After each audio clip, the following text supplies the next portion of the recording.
Merci à toutes et à tous pour cet atelier en deuxième partie d'après-midi avec notre client Terena, donc, qui va faire un retour d'expérience autour de la mise en place d'XDI au sein de son système d'information. Et on va voir un peu tous les sujets qui ont été couverts grâce à cet outil.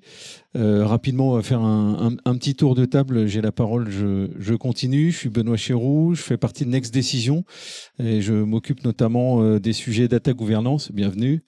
Je m'occupe notamment des sujets data gouvernance, donc tous les sujets autour de la partie MDM, data catalogue et interopérabilité du SI.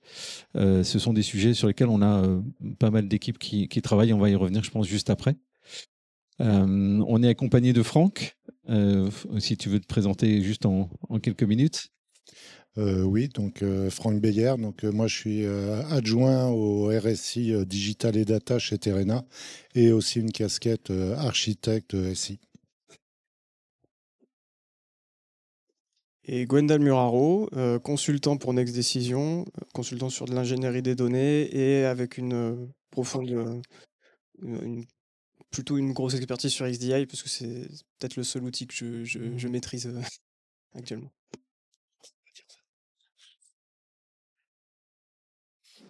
Donc rapidement, on va poser un petit peu le contexte du projet et de l'objectif de la mise en place de l'outil, dans quoi ça s'inscrit au sein de Terena, et puis on reviendra ensuite un peu en détail sur à la fois l'architecture et on va dire les trois grands projets qui ont été menés durant ces derniers mois.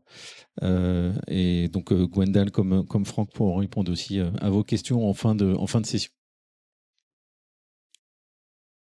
Alors on commence par une rapide présentation. Donc, Next Décision, on est à peu près 300 personnes à travers la France. On travaille sur les sujets data, c'est notre cœur de métier, data et IA.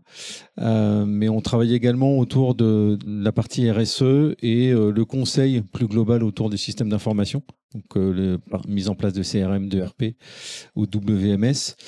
Voilà, on est aussi bien en amont des projets en termes de stratégie ou de cadrage qu'en implémentation, soit d'outils, soit de développement à façon, quand certains de nos clients ne font pas le choix d'acquérir une solution du marché. On peut, je pense, voilà, bon, quelques chiffres rapidement, on ne va pas vous embêter trop avec ça, mais notre siège est à Nantes, mais on a des agences à travers toute la France. On en a aussi en proximité avec nos clients, c'est le cas de Terena. Et on a une politique, on va dire, assez forte de gouvernance avec nos salariés, avec plus de 24% de nos salariés qui sont actionnaires, et un tissu client fidèle de plus de 600 clients actifs au cours de l'année dernière. Oui, donc pour Terena, et puis j'introduirai un petit peu aussi le sujet. Terena, c'est une des grandes coopératives françaises basées dans l'Ouest. Donc notre intervention va jusqu'au Sable d'Olonne à peu près, Nantes, donc tout le Nord-Ouest. On a à peu près 20 000 agriculteurs adhérents. On est 10 000 collaborateurs, donc ça fait un assez gros groupe, et avec une stratégie qui est on intervient du champ jusqu'à l'assiette, c'est-à-dire sur la semence, sur l'animal, sur la transformation, avec Tipiac dernièrement. Donc voilà, on a un champ d'intervention très très large. Et ce qui veut dire aussi, comme ce genre de spectre large et avec une histoire lointaine, c'est que notre récit s'est construit très lentement, très progressivement. Et donc aujourd'hui, on se retrouve avec beaucoup d'outils métiers disparates, avec des bases décentralisées, avec des bases de données indépendantes, donc il y a des échanges parfois qui sont difficiles entre les systèmes. D'où aujourd'hui ce projet de modernisation de notre SI et notamment modernisation de l'environnement digital. Le digital chez Terena, c'est un effort qui s'est vraiment lancé depuis 4 ans. Donc c'est encore jeune, mais il y a un besoin de le moderniser et de le mettre un petit peu à jour. Donc on va intervenir. L'objectif, c'est premièrement de simplifier, de fiabiliser notre paysage digital Et surtout, le point le plus important pour le deuxième point, c'est d'offrir à nos adhérents une expérience plus, on va dire, connectée, plus fluide sur tous les outils qu'ils puissent avoir. Concrètement, en fait, il y a 3 axes chez nous. Il faut que l'adhérent puisse s'informer, donc avoir un portail qui va lui permettre de retrouver tous ses dashboards, tous ses chiffres, d'accéder aux outils d'aide à la décision. Donc ça, c'est la première phase. La deuxième point important pour nous, ça va être que l'adhérent puisse échanger avec les technico-commerciaux via des outils participatifs. Et le troisième point, ça sera de permettre la vente de ces produits ou l'achat via une marketplace qu'on va mettre à leur disposition. C'est des choses qui sont déjà faites, mais voilà, qui sont pas fluides aujourd'hui, qui sont un petit peu compliquées. Donc c'est ça l'objectif de notre projet. On a confié notamment à Next et Décision par XDI d'être le lien, d'améliorer le transfert des données entre tous les outils pour avoir vraiment une fluidité, une qualité de la donnée et une rapidité aussi dans les transmissions de données. Ok, donc on peut voir ici sur ce schéma qui donne une vue des applications en général dont Franck vient d'introduire le sujet. Donc on a un portail adhérent qui va permettre de se rediriger vers plusieurs applications, type, juste pour voir pardon. Le portail adhérent qui va pouvoir arriver sur plusieurs autres applications, comme par exemple le site e-commerce, qui est la marketplace, qui elle-même est composée d'un PIM, qui va être alimenté par toutes nos GESCO. Le lien vers ce qu'on appelle les conseilios, et donc c'est des outils d'aide à la décision qui sont là pour nos adhérents et nos technico-commerciaux. Et ensuite aussi avec les ERP qui leur permettent de tracer leur production et de répondre à leur métier.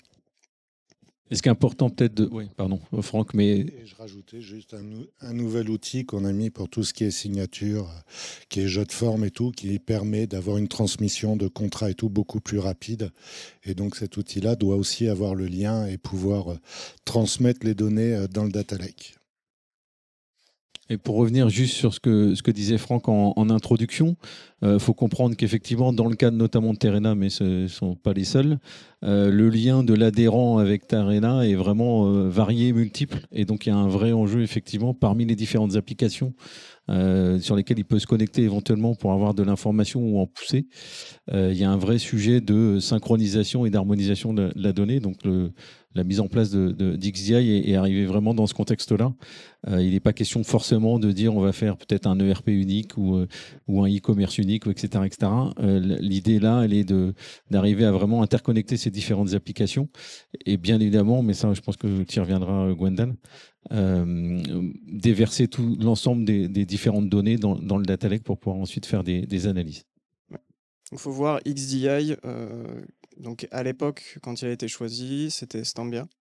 Et Stambia était vu comme la technologie qui allait servir de colle entre toutes les briques applicatives, effectivement, plus que la création de briques hégémoniques qui allaient gérer tout de manière transverse. Ce qui n'est pas possible dans un système où justement il peut y avoir de la fusion-acquisition, il peut y avoir de l'évolution au niveau de la structure elle-même. Donc j'ai quelque chose qu'on a juste évoqué, c'est aussi une partie Data Lake qui, elle, est en full cloud, qui se base sur Snowflake, avec aussi une partie data visualisation sur Qlik, qui, elle, donc cette partie-là, elle pourra servir aux adhérents, mais elle sert surtout de pilotage pour nos administrateurs, via de la data science, via des dashboards, etc. Et donc il nous fallait une réponse adaptée, tu peux y aller, pour pouvoir faire non seulement ce transfert interapplicatif entre ERP, CRM, etc., aussi avoir cette connectique sur la partie moderne de la data platform, donc avec le cloud, et ensuite avec une connectique aussi qui était plutôt orientée web service, parce que le web service est un des grands sujets des architectures modernes. XDI et donc Stambia avaient été initialement choisi, donc aussi parce qu'il avait une philosophie ELT. La philosophie ELT qui était assez similaire à l'ancien existant qui était Oracle Data Integration, sur lequel du coup on a dû faire une migration. Et donc cette migration était facilitée par les outils de XDI. Ensuite, il y avait un aspect d'architecture qui était assez simple à mettre en œuvre, c'est-à-dire que un runtime, on sait plus ou moins sa puissance, on sait aussi ses limites, et donc on est capable de bien dimensionner une charge de travail sur un effort qu'on aura préalablement calculé. Donc là, pour la suite, je voudrais vous présenter 3 projets sur lesquels on est intervenu en tant qu'intégrateur avec Next Decision. Quand je disais que je ne connaissais que Semarchi comme technologie, j'ai menti. J'ai aussi intégré du coup la partie Snowflake et une partie Azure. Vous verrez ça plus tard. Donc là, pour ce schéma-là, c'est le schéma qui correspond au site e-commerce. Donc on peut voir une multitude de sources avec de multiples technologies qu'il faut abstraire. Ça, c'est fait via des flux XDI et ça va reposer dans un data hub qui marche en mode SaaS. C'est-à-dire qu'il y a de l'entrant, du sortant, tout ce qui rentre est traité une fois et est remodélisé sur un format pivot. Ensuite, le sortant, où est-ce qu'il va? Il va alimenter du coup notre API, notre marketplace. Et ça, c'est fait via les web services qu'ils ont mis à disposition et que nous, on consomme. Donc ça, ce dont je parlais, c'est que XDI est capable d'intervenir à la fois sur la pluralité des technologies en source et aussi en cible, sachant que le web service, ça fait partie des connecteurs qui, à l'époque, n'étaient pas forcément les plus représentés. Juste, pardon, une question complémentaire, ce que c'est noté en bas du schéma. En termes de réactivité de ces flux-là, on évoque temps régulier ou quasi temps réel. Donc, c'est-à-dire que la mécanique entre passer de gauche à droite, Alors, c'est quoi l'ordre de grandeur? on a du micro-batch sur du 5 minutes de délai. Le temps réel, on le verra peut-être avec l'autre appli, qui est une appli d'APIisation.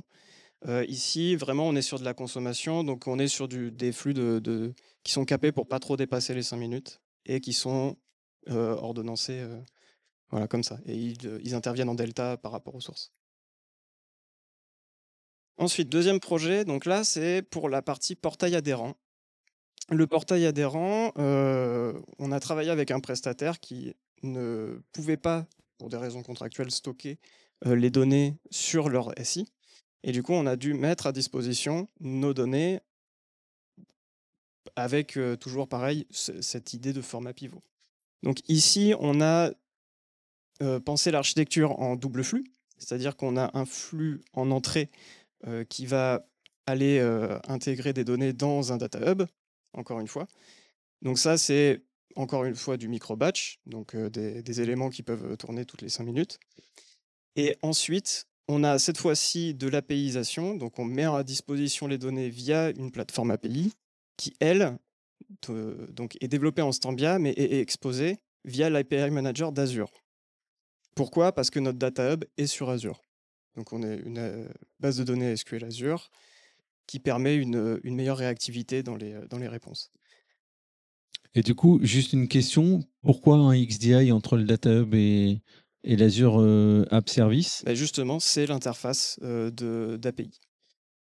Ok, d'accord. Donc c'est c'est ce qui permet d'aller consommer, d'interroger. Donc le portail adhérent va interroger directement l'Azure API Service qui va lui-même éventuellement déclencher un XDI, c'est ça, qui va aller rétriver la donnée pour le portail. Ok. Exactement. Et merci de me tendre la perche parce que je vais pouvoir expliquer du coup l'Azure App Service en détail. Donc là, je ne sais pas si parmi vous, il y en a qui ont fait le retour d'expérience du Grand Lyon, qui avaient réussi à dockeriser aussi leur système. Eux, ils avaient fait ça via un équivalent de Kubernetes pour le garder on-prem. Nous, on s'est dit, on y va full cloud et on utilise les outils cloud. Donc, cette suite, il y a une partie technique qu'on n'a pas forcément maîtrisée parce qu'elle était déjà implémentée par Microsoft. Et donc, on a juste eu besoin de faire l'image du runtime sur une appli, sur une app service Microsoft. Et on a mis en place aussi un système qui vient combler un des défauts du Java. Donc, malheureusement, le Java, il est pas exempt de tout défaut. Il a ce qu'on appelle un garbage collector. C'est quelque chose qui permet de gérer les fuites mémoire. Ce garbage collector, des fois, il s'emballe et il peut casser une machine virtuelle Java. Et en fait, l'idée, c'est qu'on ne pouvait pas ne pas avoir le problème, mais on a essayé de faire en sorte qu'il soit le moins impactant possible. Et pour ça, on a mis en place ce système de health check, donc c'est le petit cœur. En fait, c'est juste une API qui va requêter notre runtime. Et en fait, en fonction du temps de réponse, on est capable de dire, attends, le runtime va bien ou pas. Et donc, en fonction de ce temps de réponse, on est capable d'automatiquement, avec l'outil d'autoscaling, créer une nouvelle instance du Docker, créer une nouvelle instance du runtime, rediriger le flux arrivant sur ce nouveau runtime, et comme ça, pouvoir gérer un petit peu la partie temps réel et la partie grosse charge. Donc, on a ce load balancer aussi qui vient. Donc c'est un système qui s'auto-corrige, quoi. Voilà, Autrement exactement. dit, enfin, dans le principe, en tout cas. Je tiens à préciser, on a eu la présentation aussi cet après-midi. Dans la 2025.1, il y a cette API qui est intégrée dans le runtime. Il n'y avait pas ça à l'époque. Donc on a été obligé de faire avec. Juste pour revenir, pardon, j'ai des questions, mais pour revenir avant, le Data Hub qui est sur ce schéma-là et le Data Hub qu'on a vu avant, Ce ne sont pas les mêmes. ce ne sont pas les mêmes. Ok.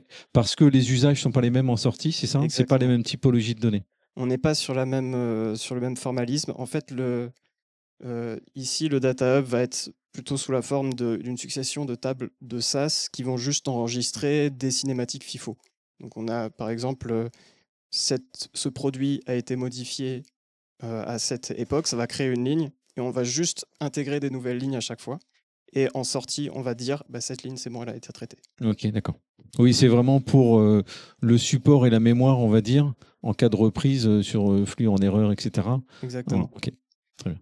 Alors que là, sur ce Data Hub-là, c'est vraiment du stockage référentiel. Et c'est de l'exposition de données, de la consommation de données par le portail. Okay. Exactement. Le portail, Franck, tu disais combien d'adhérents On est à 20 000 adhérents à peu près. Ok. Donc les utilisateurs à droite, c'est 20 000 personnes potentielles, quoi. Tout à fait. Et pour la marketplace qu'on ouvrira, aujourd'hui, elle n'est ouverte qu'à nos adhérents, mais avec un objectif de l'ouvrir grand public. Okay. Et enfin, troisième projet qui est radicalement différent par rapport aux deux précédents, où on avait plutôt une architecture middleware. Ici, on a une architecture qui a un usage beaucoup plus orienté BI, analytique et gros montant de données. Donc là, on va parler on va aller sur des sujets de big data parce que en source, j'en ai mis que 3, mais on peut avoir des sources avec un nombre de données énorme. Typiquement, toutes les données de facturation, toutes les données de météorologie. On fait du stockage d'historique de météorologie.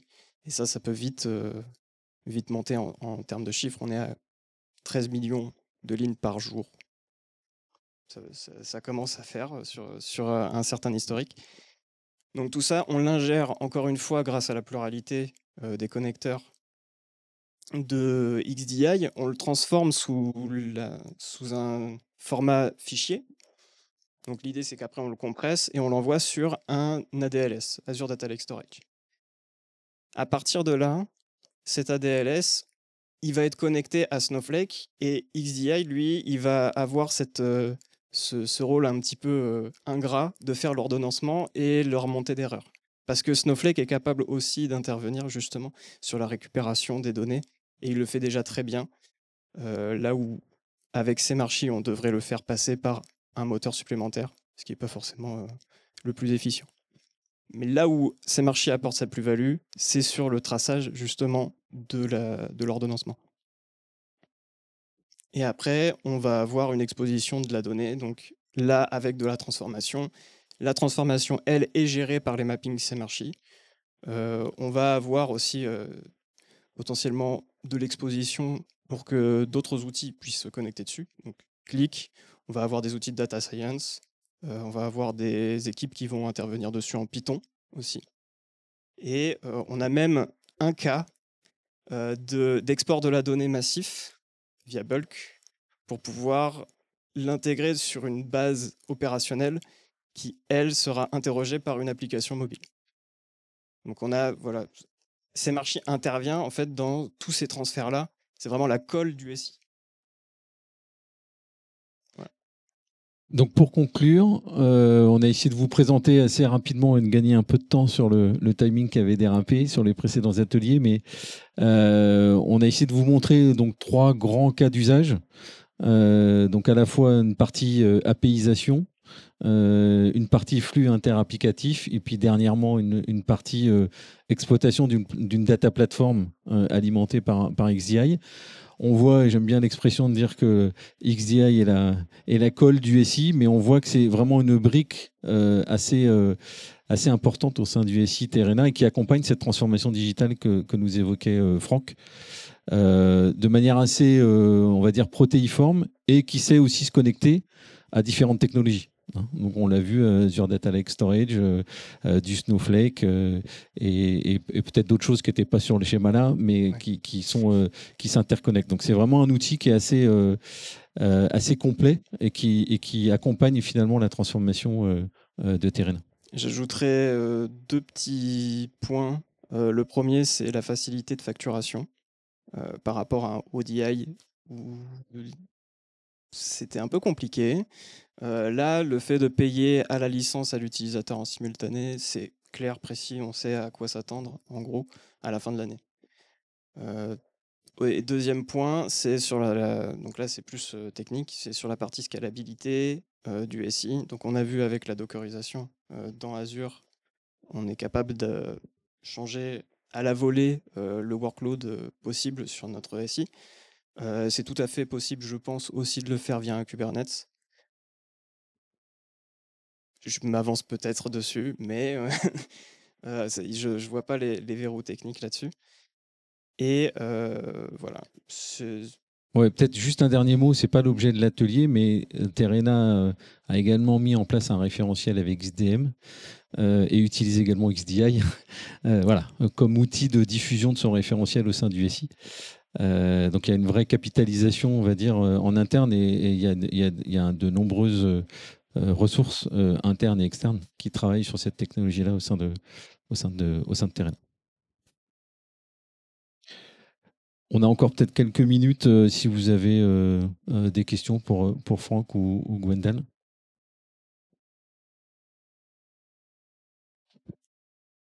Merci.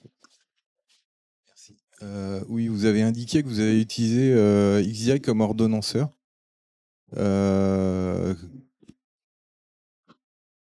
Alors oui, pardon, je me suis mal exprimé. Alors voilà, on a un ordonnanceur qui lance nos flux, qui est Automator. Et XDI, lui, lance les tâches. Grosso modo, pour cette table, je dois faire l'ingestion depuis l'Azure vers Snowflake. Puis pour cette table, je dois faire la même chose, etc. Et donc c'est sur cette parallélisation que XDI va intervenir. L'ordonnancement méta, lui, est plus côté Automator. Est-ce qu'il y a d'autres questions?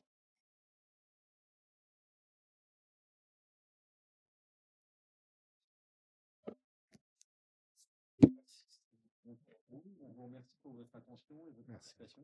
Et puis bonne continuation dans la journée de marché. Merci.